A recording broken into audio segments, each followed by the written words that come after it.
Salut à tous. Aujourd'hui, on va parler d'un sujet crucial qui fait souvent la différence entre le succès et l'échec dans la création de contenu. Tu sais, j'observe quelque chose d'intéressant.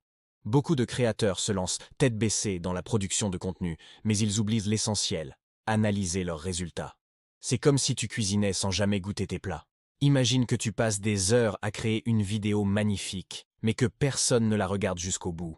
Ou pire encore, que tu abandonnes un format qui aurait pu cartonner simplement parce que tu n'as pas pris le temps d'analyser les chiffres.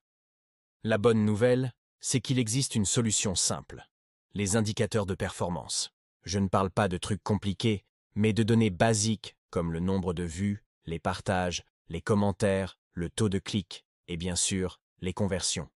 Ces chiffres, ce sont tes meilleurs amis. Ils te racontent une histoire, celle de ce que ton audience aime vraiment. Quand tu vois qu'une vidéo fait un carton en termes d'engagement, ça te donne une indication précieuse sur ce qui fonctionne. Prenons un exemple concret. Si tu remarques que tes vidéos tutoriels obtiennent 2 fois plus de vues et de commentaires que tes vlogs, c'est un signal fort. Ça ne veut pas dire qu'il faut abandonner les vlogs, mais peut-être adapter leur format ou leur fréquence. L'analyse régulière de tes contenus, c'est comme avoir un GPS pour ta stratégie. Tu évites les chemins qui ne mènent nulle part et tu identifies les raccourcis vers le succès. Et le plus beau dans tout ça, tu gagnes un temps précieux et tu maximises ton retour sur investissement.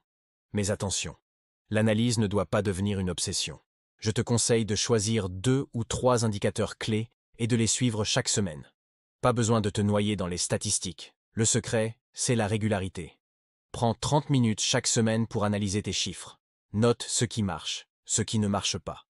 Et ajuste ta stratégie en conséquence. C'est simple, mais terriblement efficace. Et vous savez quoi? Les créateurs qui réussissent le mieux sont souvent ceux qui maîtrisent cet aspect. Ils ne créent pas juste pour créer, ils créent avec une intention, ils mesurent, ils ajustent. On se retrouve la semaine prochaine pour encore plus d'astuces pour réussir dans la création de contenu. À très vite.